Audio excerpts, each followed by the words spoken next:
ये है मेरे गांव का व्यू। 3 से 3.5 घंटे के आसपास स्टडी चली थी, शाम को खाना खाया। ये मेरे इंग्लिश के नोट्स हैं। सभी को राधे राधे एंड स्वागत करती हूँ आप सबका अपने न्यू ब्लॉग में। आई होप कि आप सब बहुत अच्छे होंगे एंड आप लोग की स्टडी बहुत अच्छे से चल रही होगी।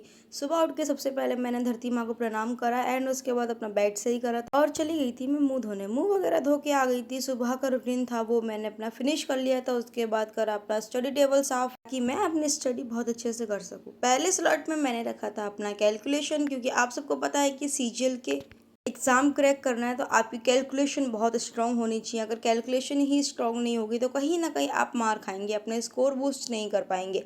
इसलिए सबसे पहले स्लॉट में मैंने अपनी कैलकुलेशन रखी। कैलकुलेशन की मेरे पास ये मिनी बुक रखी हुई है, उससे मैं कर रही हूँ अपनी प्रैक्टिस। अगर ये कैलकुलेशन की बुक आप परचेस करना चाहते हो तो मैं इसको टैग कर दूंगी, आप वहाँ जाके परचेस कर सकते हो एंड अपनी कैलकुलेशन स्ट्रांग कर सकते हो, क्योंकि ये बहुत बेस्ट बुक है। आपको इसमें हर एक चैप्टर के सारे क्वेश्चंस मिल जाएंगे। तो मुझे तो ये बहुत बेस्ट बुक लगती है, इससे मैं अपनी कैलकुलेशन बहुत स्ट्रॉन्ग कर लेती हूँ। एंड सबसे अच्छी बात ये कि इसमें जितना हो सकता है इतना ओरली आप सॉल्व कर सकते हो एंड आपका बहुत अच्छे से कैलकुलेशन भी स्ट्रॉन्ग हो जाता है। तो मेरी यहाँ पे कैलकुलेशन की प्रैक्टिस जो थी वो मैंने कंप्लीट कर ली थी। लगभग 30 से 40 मिनट के आसपास मेरी कैलकुलेशन चली थी एंड उसके बाद अब लगा रही हूँ मैं अपने नोट्स, क्योंकि ये नोट्स हैं जिससे मैं अपनी रोज़ प्रैक्टिस करती हूँ एंड ये वो नोट्स है जो एग्ज़ाम ओरिएंटेड है, एग्ज़ाम में पूछे ही जाते हैं। तो अगर आप लोग को भी पता नहीं चलता है कि आप लोग कैसे नोट्स बनाएं मैथ के एंड क्या क्या टॉपिक आपको कंप्लीट करनी चाहिए, तो आप लोग मुझे कमेंट सेक्शन में कमेंट करके बता देना, मैं आपको बता दूंगी। एंड हाँ, अगर आपको फ्री ऑफकोर्स प्लेलिस्ट भी चाहिए मैथ की तो आप मुझे वो भी बता देना, वो भी मैं आपको शेयर कर दूंगी। ऑलमोस्ट मैंने अपने सब्सक्राइबर्स को शेयर कर दिया है। अगर आप लोग को भी चाहिए तो आप लोग भी कमेंट सेक्शन में प्लेलिस्ट लिख देना, मैं आप लोग को भी शेयर कर दूंगी। क्योंकि आप सबको पता है कि मैथ, रीजनिंग और इंग्लिश हमारे सीजीएल के लिए बहुत ज़्यादा बेस्ट है। ये 3 सब्जेक्ट ऐसे हैं जो हमारे स्कोर को बूस्ट करा सकता है और हमारे स्कोर में पूरे में से पूरे दिला सकता है। अगर आपका 75% कंप्लीट हो सकता है तो आप लोग ज़रूर कंप्लीट करिएगा। एंड हाँ फ्रेंड्स, आप लोग को बहुत ज़रूरी सूचना देती हूँ कि आज मैं जा रही हूँ अपने गांव, क्योंकि आज कुछ काम है। गृह प्रवेश हुआ है मेरी मौसी जी घर का, तो यहाँ से मेरे घर से लगभग 2 से 2.5 घंटे की दूरी पे है। आज मुझे गांव जाना है, तो इसलिए जो जो मेरा टारगेट है वो मैं कंप्लीट कर लूँगी। मैथ का टारगेट कंप्लीट करने के बाद मैंने कुछ बनाया अपने लिए नाश्ता, क्योंकि बहुत तेज की मुझे भूख लगी थी एंड लगभग मैंने 3 से 3.5 घंटे की स्टडी भी कर ली थी। तो फिर मैंने सोचा कि चलो नाश्ता बना लेते हैं एंड नाश्ता वगैरह मैंने फिनिश कर लिया था।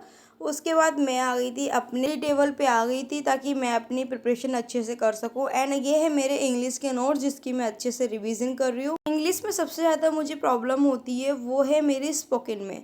कुछ कुछ वर्ड्स ऐसे होते हैं जो मैं क्लियर नहीं बोल पाती हूँ, क्योंकि जो मेरी टोन है, जो मेरी टंग है वो एकदम क्लियर हो ही नहीं पाती है। या तो बहुत सारे लोगों को ही प्रॉब्लम होती है, कोई तोतला होता है तो वो वर्ड्स क्लियर नहीं हो पाते। हालांकि मैं ऐसी नहीं हूँ, बट कहीं ना कहीं वो वर्ड्स की मैंने प्रैक्टिस नहीं करी है। जो वर्ड्स कभी कभार ना, जैसे टा, ता, इन सब चीज़ों में ना कन्फ्यूज हो जाती हूँ एंड वो प्रॉब्लम करती है मुझे। तो इसलिए मैंने आज से लर्निंग भी शुरू कर दी है, साथ ही साथ अपनी प्रैक्टिस भी शुरू कर दी है।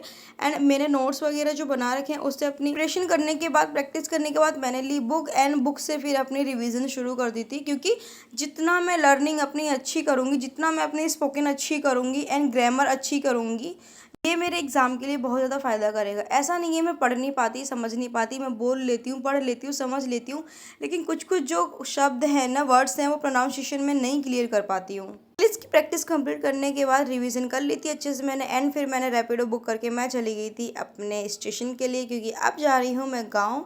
एंड लगभग मैं 12 साढ़े 12 बजे के आसपास निकली हूँ यहाँ से। एंड देखो, स्ट्रगल आपको हर एक जगह करना पड़ेगा, चाहे वो आपकी ट्रेन हो, चाहे वो आपका बस हो, कहीं पर भी हो, ओवरऑल आप लोग को स्ट्रगल करना ही पड़ेगा। देखो, अभी मैं ट्रेन में भी खड़े होके आई थी एंड मुझे बस में जगह मिल गई थी, बट फिर मैंने एक दादी आंटी थी, मैंने उन्हें जगह दे दी ताकि वो अच्छे से जा सके, क्योंकि हम तो खड़े होके जा सकते हैं बट वो नहीं जा सकती थी। एंड यहाँ पे मैं गांव आ गई। आज है मेरा नौता, क्योंकि आज गृह प्रवेश कराया मौसी ने, तो यहाँ पे पूड़ियाँ वगैरह तल रही थी मेरे लिए, क्योंकि ऑलमोस्ट लोगों ने खा लिया था। बाकी जो बच्चे कुछ हम जैसे लोग थे जो देर से आए हैं, हम लोग खा रहे थे खाना, और यहाँ मुझे बहुत टेस्टी टेस्टी खाना मिला। सीरियसली बहुत दिनों बाद ऐसा खाना खाया मैंने। एंड ये है मेरे गांव का शाम का व्यू, घर के पीछे का है। अभी बाहर तो मैं जा नहीं सकती थी, तो फिर क्या, मैंने छत पे से ही दिखा दिया आपको अपने गांव का व्यू। आप कमेंट्स करके बताना है कि मेरे गांव का व्यू कैसा लग रहा है आप लोग को, और आपका गांव कैसा लगता है। तो मैं अभी इस टाइम हूँ गांव में एंड बहुत अच्छा व्यू हो रहा है। शाम मतलब रात होने वाली है, 7:30 बज चुके हैं एंड देखो व्यू ये है बाहर के पीछे के घर, उधर बंदे हैं कालू वगैरह, और इधर देखो खेती खेत है। और बहुत ज़्यादा मज़ा आ रहा है, काफ़ी दिन बाद आई हूँ मैं यहाँ पे। चलो अब इस वीडियो को मैं यहीं पर एंड करती हूँ। आई होप कि आपको मेरी वीडियो अच्छी लगी होगी, तो प्लीज़ इसको लाइक करना, सब्सक्राइब करना, शेयर करना।